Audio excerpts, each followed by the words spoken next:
Thanks, Tony. Thank you for the title. Thank you for the arm twisting. Tony's title was, what's the minimum amount of mathematics that a theoretical physicist needs to know? That is self-respecting. The self-respecting theoretical physicist needs to know. So I'm not giving a transparency talk, but there's a rather well-known blog written by Peter Woit called Not Even Wrong, and this talk was advertised on that blog yesterday. So in fact, at tea yesterday, I also discovered that there are lots of people who like the idea of making lists of the amount of mathematics that everybody ought to know. So Peter's list is PDEs, Fourier analysis, complex analysis, Riemannian geometry, blah, blah, blah. And then there are 11 responses as of 15 minutes ago, in which people point out all the things that he left out. So this is not going to be a talk in which I enumerate all of the items that people are supposed to know. This is going to be a talk about the relationship between mathematics and physics. And I'm going to advocate more of a philosophy than you can do it. I'll advocate more of a philosophy than a specific list of topics that one needs to know. So, the other thing Tony didn't mention is that he gave me almost no time to prepare this talk. So I'm just going to talk for an hour, and I'll write on the board once in a while. I'm sorry I don't have too many visual devices. The first point I want to make about the relationship between mathematics and physics is one that was made very eloquently by Wigner in a well-known article from the early 60s called The Unreasonable Effectiveness of Mathematics as a Tool in the Natural Sciences, plus or minus, I don't quite remember the title. And Wigner's point was that we don't have any right to expect that this activity, this human intellectual activity called mathematics, in which we try to discern the patterns that are used to organize things, would have a right to describe the nature that we see around us. So as an intellectual activity, mathematics takes input from the real world, but goes off in its own directions and is attempting to classify and organize patterns that are seen by human beings when they look at mathematical objects. So I'm not going to spend a lot of time about the philosophy of mathematics, but it's really a remarkable thing that natural science, and in particular physics, can be so well described by mathematics. But the history of physics has a lot of examples of cases in which the scientist, the theoretical scientist trying to explain a physical phenomenon was unable to do so with the mathematical tools that he was aware of at the time. So the reactions to this were a little different. Now, I'm doing these in historical order. And the earliest ones, there's no distinction between mathematician and physicist. That's a later invention, a later development in human intellectual activity that we sort of split apart and went our own ways. But as we all know, Newton was unable to describe the dynamics, motion, the physics of motion, in a fundamental way without also introducing a completely new mathematical tool. So Newton invented calculus.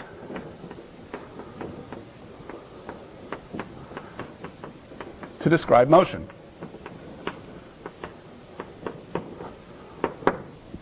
So this is not a sort of case where Newton was able to go off to his local mathematician and ask him, what good ways do you know that I might use to describe motion? He actually had to do the work himself. And well, I mean, that's one thing which has happened a number of times in the past. A second example I want to give, which is probably less well known, is the work of Fourier. So again, I'm hard-pressed to decide whether to call Fourier a mathematician or a physicist. Fourier's training was in mathematics more than in physics. On the other hand, he was a student of people like Laplace, who also, I think, is hard to characterize as being either a mathematician or a physicist. This was still only, 150 years after Newton, unless I've got my centuries wrong. And the development of mechanics was still kind of somewhere in between mathematics and physics. It hadn't really separated quite as much. So Fourier was studying the theory of heat, and in fact introduced what we now know as the heat equation. It was a partial differential equation with very different mathematical properties than the ones that had previously been discussed. People at that time had mainly studied PDEs that would try to describe, well, actually, I'm not sure that they had that many PDEs at their disposal, now that I think about it. My sense of what people knew in the early 19th century is not perfect. Fourier studied heat, and in the course of doing so, he found a very ingenious way to manipulate solutions to the heat equation, and he introduced what we now know as Fourier series.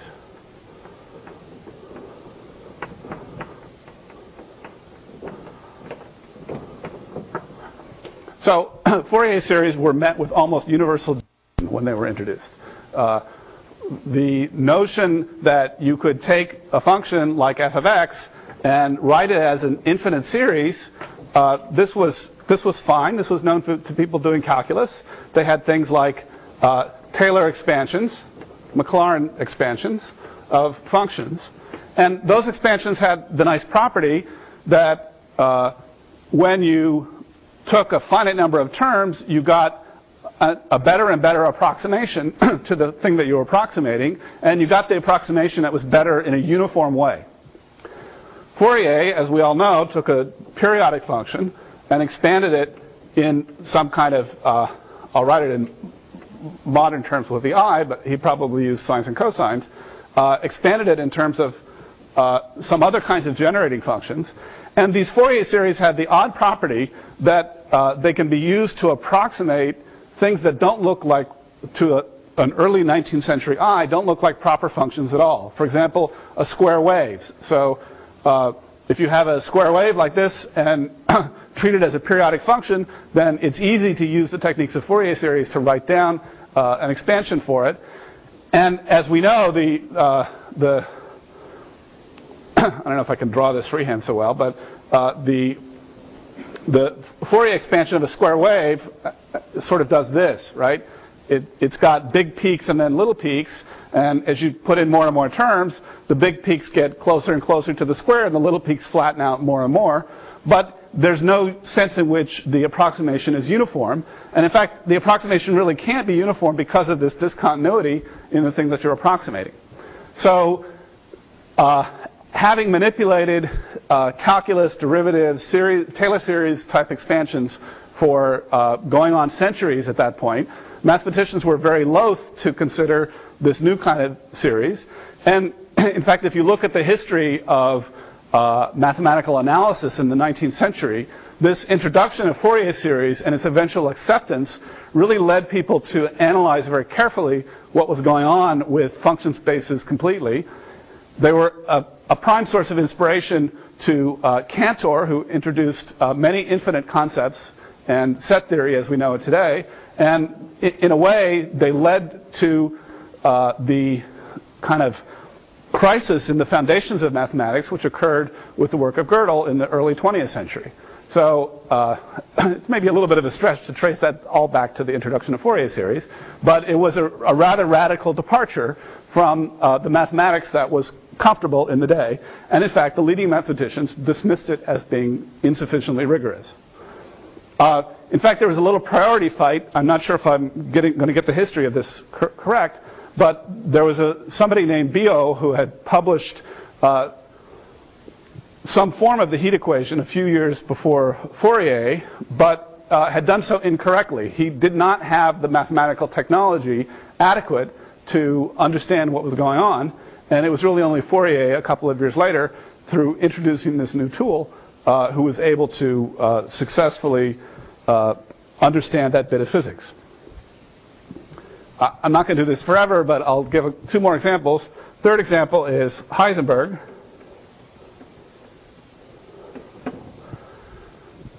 So again, I'm not completely familiar with the history, but it's my impression that prior to the work of Heisenberg, nobody had thought of using infinite by infinite matrices for any purpose, right?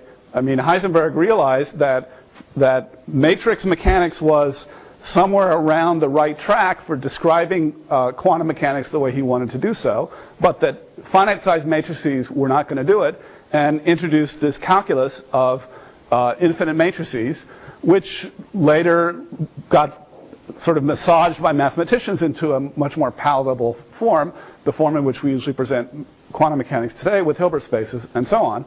But really, in order to describe the physical phenomenon that he was confronted with, he had to go well beyond the tools that were common knowledge at the time.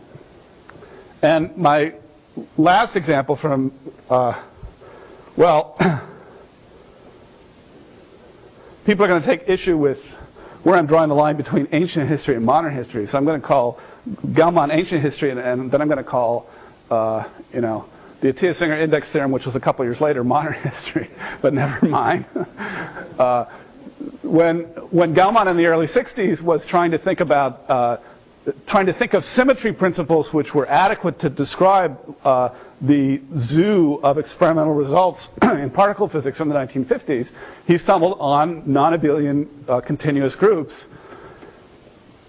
But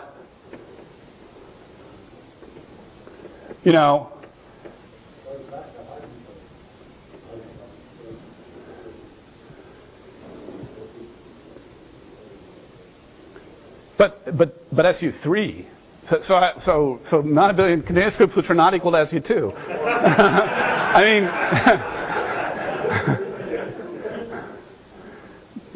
I mean, there's this story about how hard it was for him to find SU3, and then there's this trend in the 60s in the particle physics literature about. Okay, fine. So I'm not a historian.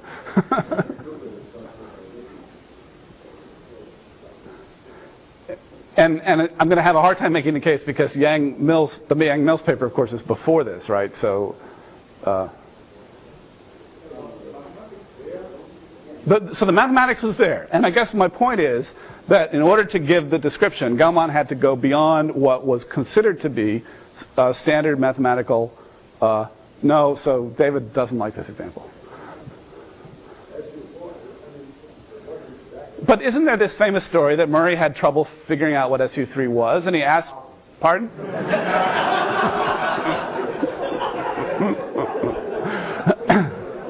All right. I'll take that example off.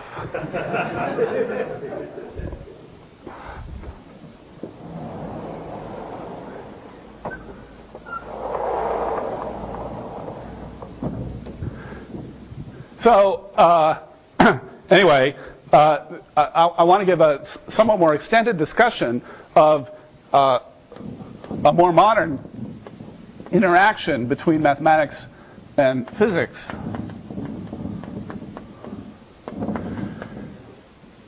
In which, so this might go under the heading of missed opportunities. So again, I'm not the best historian for the purpose, but it's my impression from reading accounts of people who were involved in the work that had there been more interaction between mathematics and physics in the period between World War II and the mid-70s, things might have progressed much more rapidly. So the more modern interaction that I have in mind is, on the one hand, in mathematics, index theory, in particular the Atiyah-Singer index theorem. And on the other hand, in physics, the study of anomalies in quantum field theory.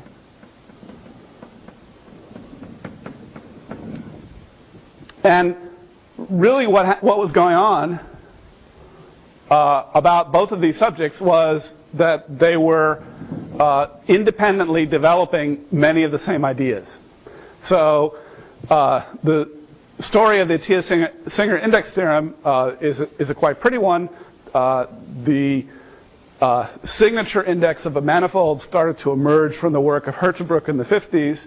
Atiyah and Singer in the late 50s recognized that the phenomenon ought to be much more general. And through the early 60s, they constructed, they came up with a theorem which described what was going on as a special case of what's called an index of a Fredholm operator. So this is an operator on a Hilbert space which has a finite dimensional kernel and co-kernel, and the index is the difference of the dimensions of the two. It turns out to have a lot of geometric applications. And Atiyah and Singer's proofs, there was a sequence of proofs, led to many developments in mathematics, including the development of something called K-theory, which turned out to be a natural setting for this Atiyah-Singer index theorem, as well as various kind of indices, including signature invariants of Riemannian manifolds.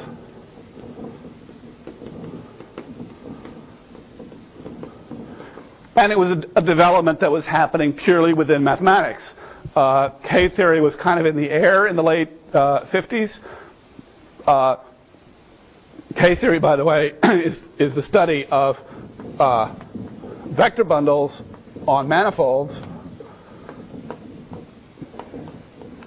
Now, if you don't all know what that is, that was on Peter's list, right?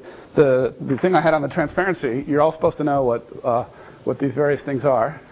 This has to do with vector bundles on manifolds from a topological point of view. And what those would have to do with this problem of calculating the difference in dimensions between the kernel and the co-kernel of an operator on some infinite dimensional space is quite an interesting story, and occupied two of the 20th century's best mathematicians for a good decade of their time.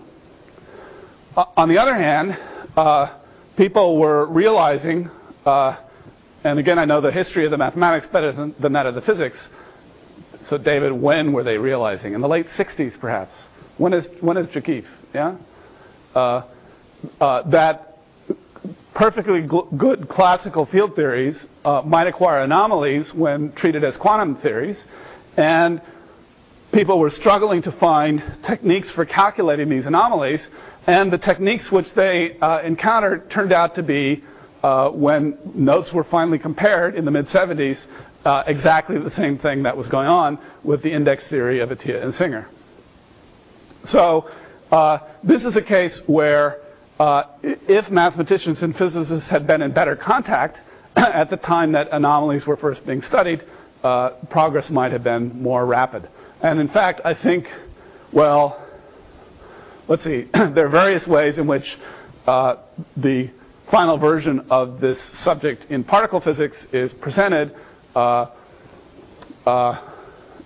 In my view, the most elegant ways involve translating it into the Atiyah-Singer index theorem, but I guess the taste of some physicists is to leave it in the original language that was used by the people who first discovered the anomalies.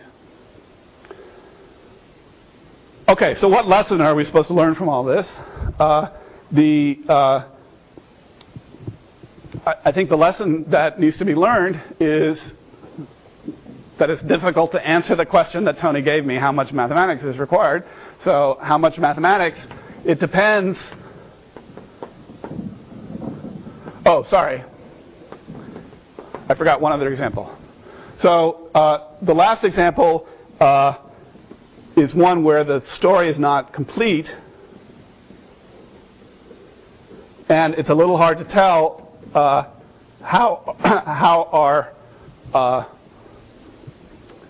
children and grandchildren will tell this story, but there have been a lot of attempts to explain something from condensed matter physics called the quantum Hall effect, which was observed, it's probably 20 years old by now, and recent efforts to explain this, so recent explanations, involve things like so-called quantum groups, which are the result of 20th century mathematics definitely being used. I should also point out, what I was partly trying to point out here was that this was a very modern mathematical topic. Again, this is a rather modern mathematical topic. People have been trying to extend the notion of a symmetry group to various other kinds of symmetry objects. In this case, some of the most recent work seems to involve Hopf algebras, and there's also some non-commutative geometry trying to explain the quantum Hall effect. And mathematical tools which were not part of the standard toolkit of condensed matter theorists seem to be necessary to explain this. So how much mathematics? Well, it depends on what you're doing, exactly what you have to learn to get started. So it depends on which branch of physics, of course. And the lists will be different depending on the physical phenomena that you're trying to discover. But what I want to kind of emphasize here is developing an attitude towards mathematics as something which could be useful to solve the problems that you encounter. And that's something which not everyone who's working at theoretical physics has, right? So there's Tony quoted somebody from here as saying that some branch of physics could be done, 95% of it could be done with calculus. How many people believe that 95% of what they're working on could be done just with calculus? Yeah? Yeah, well, we knew it was Lars, right? The question is, what about the other 5%? What do you do when you encounter something that can't be done with calculus? Do you throw up your hands? Do you say, it's not a piece of physics I can mathematize? Or do you somehow look around and try to find some other mathematical tool which would be useful? And that's the point of view that I'd like to kind of advocate here. So,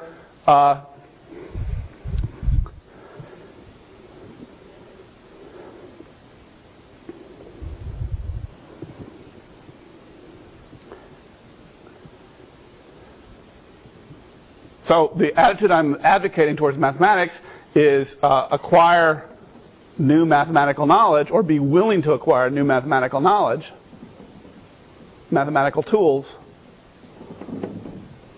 when needed.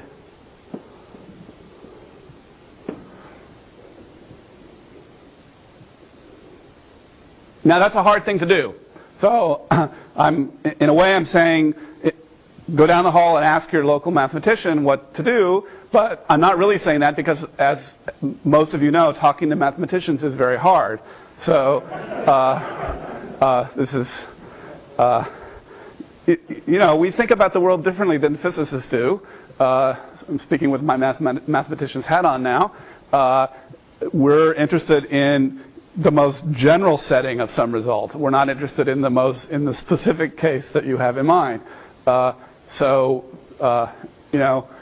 The people who were studying anomalies in quantum field theory really didn't care that the same techniques could be applied to vector bundles on Riemannian manifolds in arbitrary dimension. That was really not relevant to what they were doing. It turned out to be fortunate for them that was true, because back when the anomalies were in quantum field theories were first discovered, people only ever studied quantum field theories in 4 space-time dimensions. And the fact that there was a tool which was available to study anomalies in other dimensions turned out to be very useful. For the condensed matter people in the audience, it's useful because you can go down in dimension. For the string theorists in the audience, it's useful because you can go up in dimension. It's a useful thing to look at in even space-time dimension anyway. You can get a lot of information by using these tools. The quantum Hall effect, I think, is another interesting example. This is something which was completely unexpected, which came out of the laboratory, which is really a challenge, has presented a serious challenge to theoretical explanation. And I'm not an expert, so please somebody jump in if I say something incorrect. But it seems to me that it's really ripe for people to work on or to attempt to explain using tools other than the ones that are traditionally used to explain two-dimensional effects. And that's what some of the more recent work on the quantum Hall effect has been doing. But how do you try to talk to mathematicians? the key thing is to remember sort of where they're coming from, and the fact is that they're going to answer a question with a greater level of generality than you hoped for. So you have to be patient with them and ask the questions over and over again in different ways. There's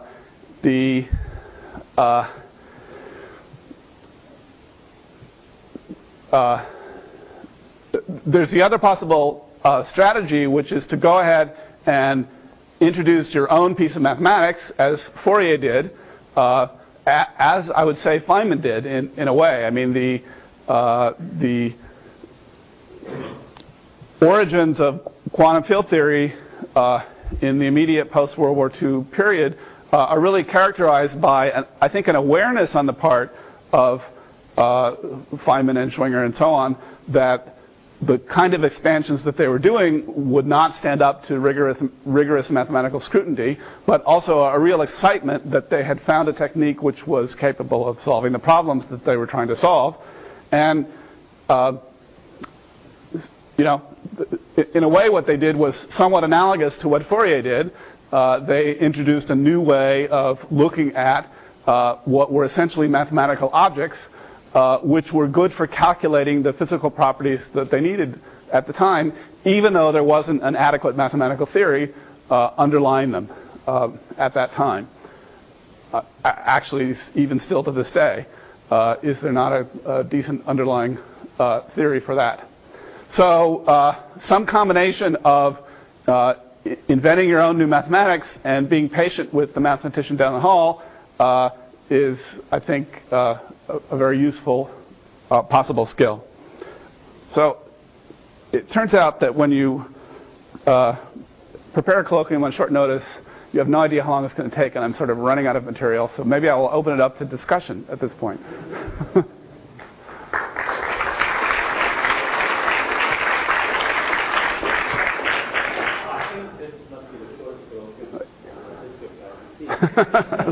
Sorry about that. First of all, maybe our resident mathematicians here So thanks, Tony. Actually, I sat in the front row because I arrived late. Not because I thought I had a lot to say. Did you all miss my joke? Yeah, so I guess the focus is maybe what areas of mathematics could tell physicists something that they might not know about otherwise. I mean, that's one possible theme here. So just a short list of things that occur to me. Sometimes a field as strange to the physicist as logic can give some information about landscape complexities. For example, in high dimensions, it's known that just like in lower dimensions, if you have a sphere, that you can a sphere in one lower dimension and one higher dimension. So like a two-dimensional sphere in 3 space, you might think. If you have a very wrinkled 2-sphere in 3 space, you can straighten it out. Sort of like blow air into it and straighten it out. And that remains true in higher dimensions. Like a 5-dimensional sphere in 6 space, you can blow air into it and straighten it out. But something that's quite surprising that happens when the dimensions are a little bit higher is that the sphere might have to become much more wrinkled before it can start to straighten out.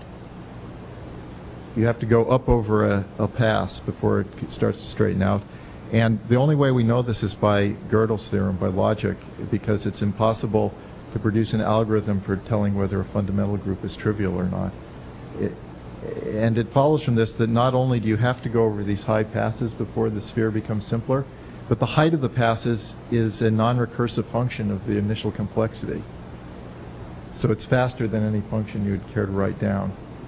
So I think that, I know from listening to seminars on string theory, people are interested in the complexity of landscapes of string vacuum and things like that. And it's interesting to know that sometimes from a very bizarre source like Gödel, you can get information. Of course, it's always discouraging information.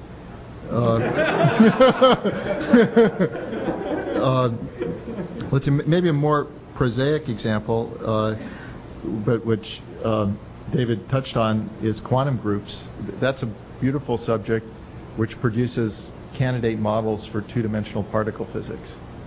So the representation theory of quantum groups should, tell you what the superselection sectors of particles are in different kinds of theories. I mean, I think it's only the last 20 years or so that physicists have realized that in 2 dimensions, braid group symmetry rather than symmetric group symmetry is the relevant thing in 2 dimensions. And there is this beautiful mathematical tool which, in principle, should delineate the possibilities there. Maybe closer to more conventional solid-state physics is, a lot of the solid-state physicists that I interact with are very interested in kind of locked-in topological structures like vortices and hedgehogs and skyrmions and things like that. And of course, physicists are smart and they figure out these examples without any help. But it's possible that it's possible there are a few structures that might have relevance that haven't been found just because they're a little bit higher dimensional, or they involve some codimension restrictions, or basically the list that I just gave kind of comes from homotopy theory of very simple objects, and there might be a few other possibilities that would be interesting to solid-state physicists that are hidden in topology. Let's see, before I give the microphone to the next victim, let me just suggest an opposite line of thought, which is, not ask what mathematics can do for physics, but what can physics do for mathematics? So, of course, physics has inspired mathematics, and topology in the last 30 years or 25 years has been transformed by ideas from Ed Witten and Digraph and many other people, Greg Moore, to mention just a few. I think it's possible that, ideas will come out, descend from physics, and mathematicians who pick up on them will get new insights. I think that it's conceivable that there are even more ambitious possibilities. I think it's possible that there are physical principles which could lead to a kind of argument that was outside formal mathematics. So let me give one example of this. I actually thought about this example night before last, and over lunch I asked Alexei Kitaev, who's here now, if it made any sense, if it would work. And he told me no. And my experience is that he's not wrong ever. So with that caveat, let me make the following proposal. So there's this thing called Maxwell's demon that is supposed to create a perpetual motion machine by opening a little sliding window and letting molecules back and forth between 2 chambers. And a clever demon might be able to move the window open and close to create some pressure and run a perpetual motion machine. So, well, there are many analyses of this, and of course probably you all know why it shouldn't work. But what I was thinking was mathematicians have been extremely poor at separating the complexity classes. I mean, one of the great failings of modern mathematics is that there's no even reasonable idea of how to prove that P is not equal to NP. That certain classes of computational problems will be exponentially long to carry out. I mean, everyone believes this is true, but no one knows how to prove it.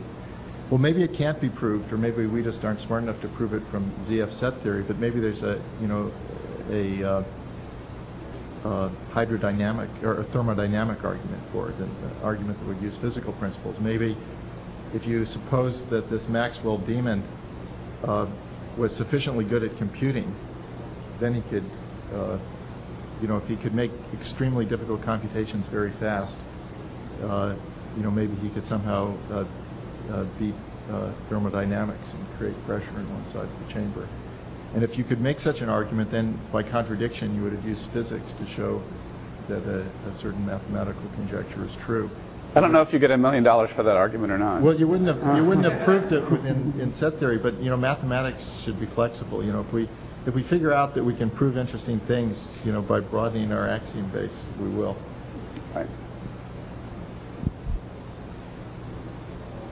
I'd like to open the floor up to it, but perhaps first can both I and the speaker focus on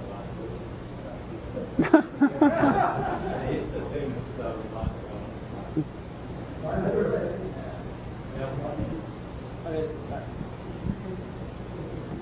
I mean, it's more of a comment that, for astrophysics, it's the opposite question, which is how much physics should an astrophysicist know? But that's a separate issue. And, you could ask the same about other fields of, biophysics and others, where mathematics isn't really the prime issue. But that's, today, it's not the prime issue. David's mumbling over here. It's not clear. And I think it's clear for, very high redshift cosmology that there's clearly intersections there with physics where, the mathematics might not well be at all in hand, but that's a very different endeavor. But no, so I don't have much more to add other than I think my statement's true. Lars, how about the stability of the solar system? Yes. No, it's not to say you can't find examples. I'm just saying that for a large part, it's an also question for many branches of physics that are ones that are slightly to the side of the mainstream, where the question is how much physics do you know? The interesting ask the string theorists how much physics they think they need to know. I deliberately didn't give examples from string theory to try to keep the appeal of the talk broader than that. But obviously, string theory has used a lot of modern mathematics, right? I mean, the amount of mathematics that you need to know to do string theory is a lot greater than most branches of theoretical physics.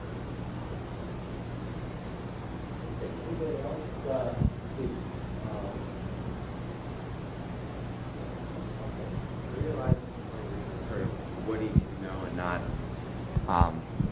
how you need to know it or how you learn it. But sort of as a student, I'm trying to figure that out myself. And as an undergraduate, I found it a lot easier to learn the physics if I already knew the math. On the other hand, if I went and took a math course, the mathematician stuck a bunch of epsilons and deltas in front of me, and I didn't really care if, for all whatever there exists whatever that. So I just wanted to know how to solve the problem.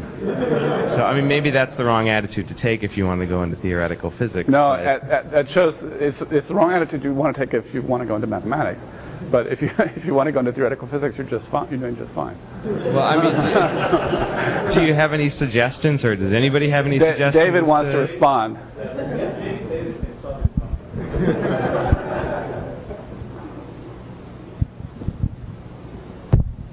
Actually, I wanted to make another comment, but this point is an interesting point because, at least until recently, interactions of theoretical physicists with mathematicians always suffered from this problem that the mathematicians are very leery to discuss things that don't have firm foundations, or to accept arguments that aren't rigorous proofs, etc., etc.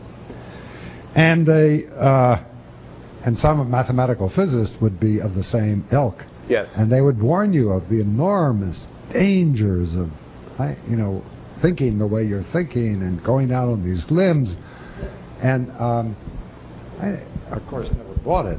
But I'm wondering whether anyone knows examples where, it's true. We do all sorts of things and have done for years, and especially in systems with infinite number of degrees of freedom, starting in the 30s, certainly, which are, have no rigorous foundation.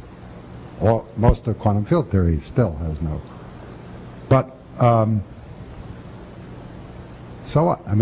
What has actually? Where are there examples where this has been dangerous, and in which physicists have gone to a lot of trouble by using folk theorems, which turned out to be absolutely false? Are there many such examples, or is somehow the intellectual rigor of theoretical physics strong enough that we somehow, by intuition, experiment, whatever, avoid whatever dangers there are and are free to sail blithely on this thin ice? So, I want to respond to that on several levels. In the first place, a mathematician when a result has been achieved, expects that it will survive unmodified for centuries, if not longer. And a physicist doesn't always think that. A physicist thinks that some closer approximation to a correct explanation has been achieved. So it's perhaps not as disconcerting to have to make a correction, to add another term, to realize that there really was a non-perturbative correction, whatever. And so the standards are quite different between when you think you're done with something. So that's reaction number one. Reaction number two is that there are a lot of, if quantum field theory is treated as a purely formal exercise, the way mathematicians like to treat things, so you're manipulating these quantities, then there are formal manipulations which lead to wrong answers, which look formally just as good as the formal manipulations that lead to right answers. And what guides the quantum field theorist to the truth is the understanding that there's some connection with physics, and to think about what the physical implication of the next step is, to realize which of the three possible shortcuts are now allowed. So can that be formalized? Well, people have tried over 60 years' time without succeeding so far. I think there probably is some mathematically honest version of quantum field theory, but it's not one that we're familiar with at the moment. My real point is just the dangers of mathematical sloppiness, which theorists are often willing to, aren't to me so evident in the history of the subject.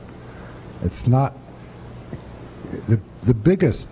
The most severe opposition to quantum field theory happened from the inventors of quantum field theory, like Dirac, who simply at some point said, this is mathematical nonsense, and I refuse to look at it, which was a mistake, of course.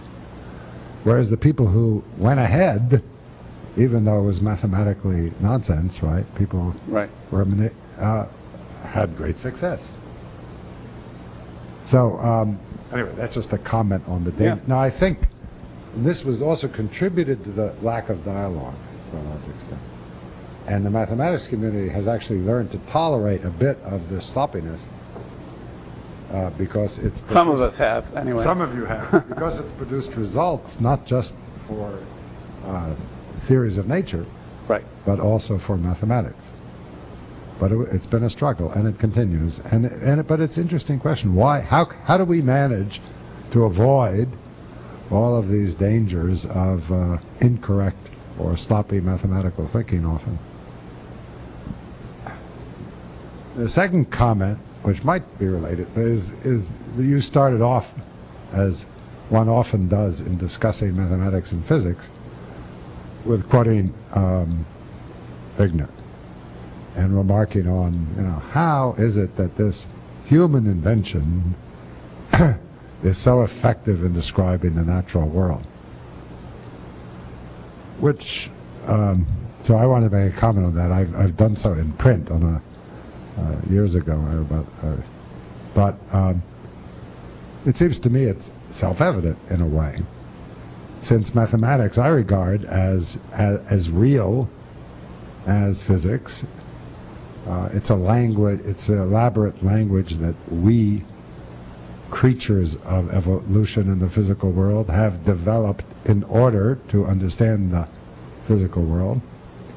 And the only thing I would ever find surprising was that if there wasn't a match between both the elegance, beauty, and power of the intellectual tool that we have evolved and developed by a process of evolution to enable us to understand and control the physical world. All we're doing is discovering, all you guys are doing are discovering structures out there in the language that we have developed to describe the physical world. So there's a reality to it which is tied to both the physical world and our minds that have evolved to understand it, which is why it'll be isomorphic in any other solar system or galaxy. The mathematics there is undoubtedly exactly the same in structure and content. So that's my explanation of why it isn't. The only thing that would be unreasonable would be that this this human creation, which it really isn't, it's really human discovery, wasn't effective and wasn't elegant, or wasn't appropriate for description of physical reality. There are, however, a number of branches of mathematics which have no direct application to reality, and which number theory. Well, people are struggling to find that, and furthermore, as you know very well, number theory is related more and more to other branches of physics which do have application. The whole thing is. And now we just learned how logic.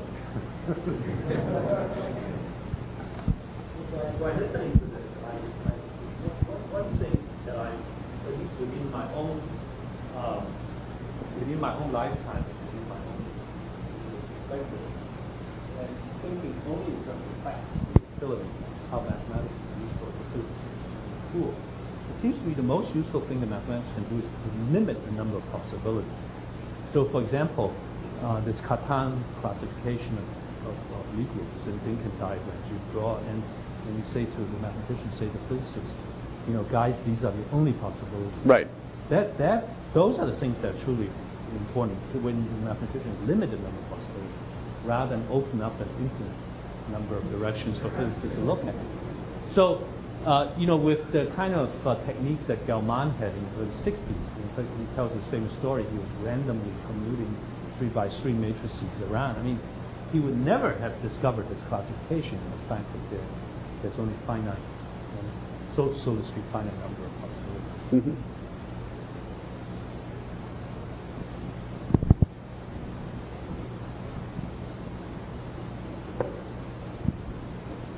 Well, to play devil's advocate or shower a little bit on the parade of, how wonderful a tool math is, I mean, man with a hammer will use a hammer to solve whatever problem he has, right? So maybe math is one language we've actually found that has some application, maybe in reality very limited compared to some hypothetical other language or framework we could have to understand the real world. I mean, I remember in grad school working through some complicated problems, all these field theory problems, and you do these calculations and you go through all this stuff, and in the end you get a pretty simple answer.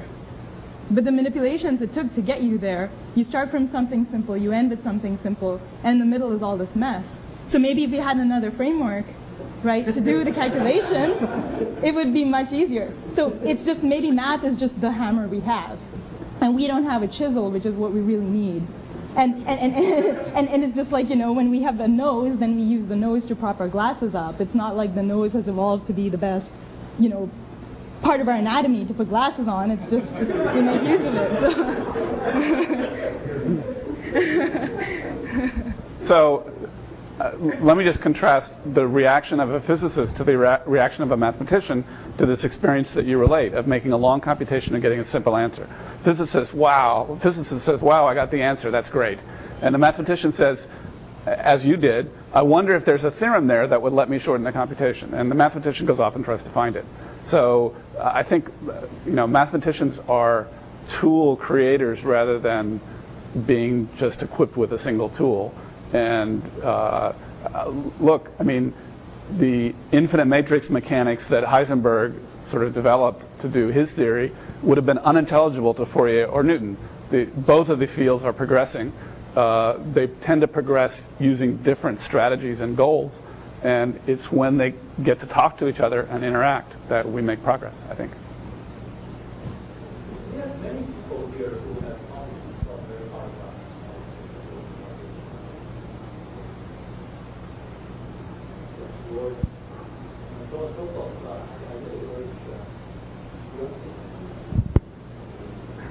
If you can see something quite orthogonal to Yes. the discussion. Better. There is another product of human activity which is called mathematica, which we all of us use each day, and that's the Wolfram's product. In fact, that tool is also very, very, very effective. Mathematica. Yeah, Mathematica. Very effective in finding, which didn't exist some 20 years ago. There were various other programs, computer programs, attempts to develop them, but that's very, very effective in checking conjectures actually mathematicians probably use it to. Yeah, no, it's changed the way mathematics is look done. for Yeah. theorems, so it's really interesting part of the whole. Really, everyone involved.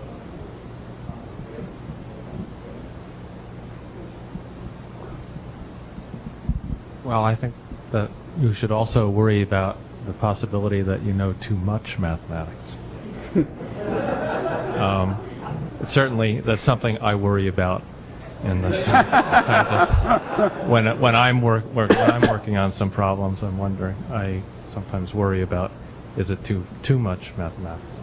I don't know. If you take some, spin chains have nice physical applications in various forms, but if you start generalizing the spin chain and too much, you might leave the domain of physics and then just be working on a very interesting mathematical problem and developing some very interesting mathematics.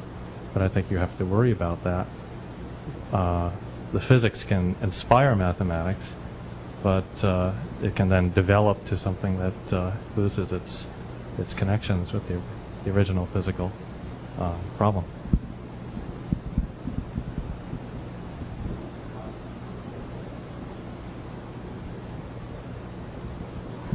Well, I always feel like I don't know enough mathematics, that if I knew a little more I could solve the problems faster. But yeah, that's my main worry about mathematics. Well, following up on what Juan just said, would you care to speculate how much more math is required to really understand string theory?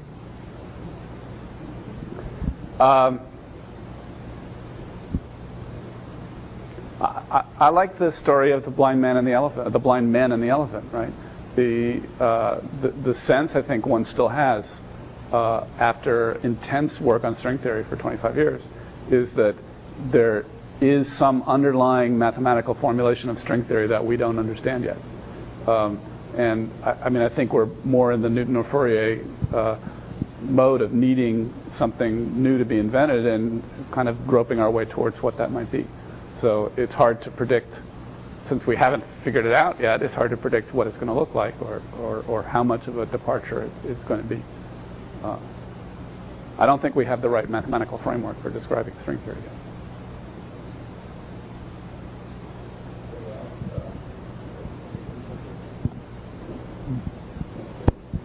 I wanted to respond to two of the comments about what David was saying about math being kind of this reality, and the thing about knowing too much math, and also her comment about what was, let's see, I kind of floated my mind. Oh yeah, it might be something else, right? Exactly. I was thinking that maybe it's not so much that you can know too much math, that there might be something else, but rather that there might be a danger in physicists being too much like a modern mathematician, or becoming too familiar with the modern, like the current language that we use to describe math, but that maybe that there really is no such thing as knowing too much about reality or the world. But maybe, there is a danger in knowing too much about how some people here in our country have chosen to describe that reality, and sort of getting too much into a culture or something like that. I was thinking that's probably more the real danger.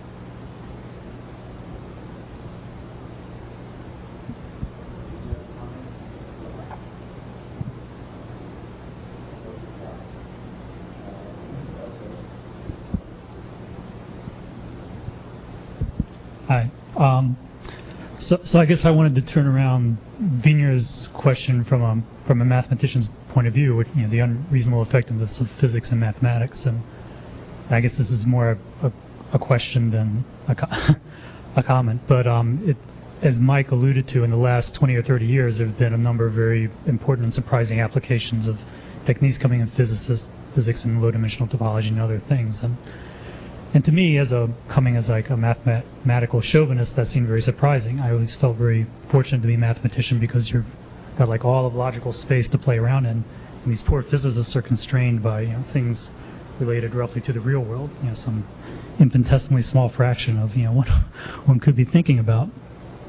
And so it seemed, so these seems like having to stick with physical reality always struck me as some weird and unnatural isn't the right word.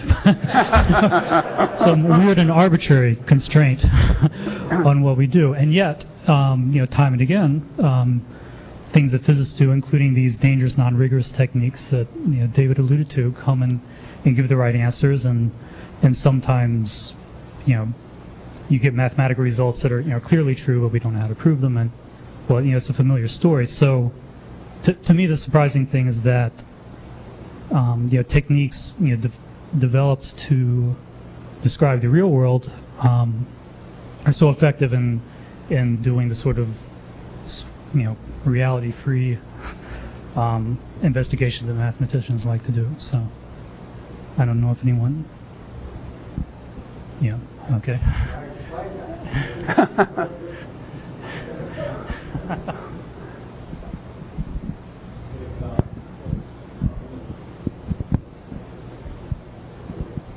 Just two comments from an experimentalist. I'm the lowest of all. First thing is that I've learned, the reason I'm an experimentalist is I've learned through bitter experience that nature has a much better imagination than I do. And so maybe that's why physics can be inspiring to mathematicians, because we have to figure out an answer and we don't even know the question. I mean, the hard part is finding the right question to ask. Second is how physics as a community has managed to not to stumble. I guess the right answer is we probably have a lot of times, but as a community we have enough contrarians around that we keep redoing the same calculations out of spite, more or less. And so a lot of times we have kind of these democratic things where, well, I don't really believe this guy's calculation, but kind of as a community we kind of converge on, or at least at this point in time, is something that's considered the correct answer.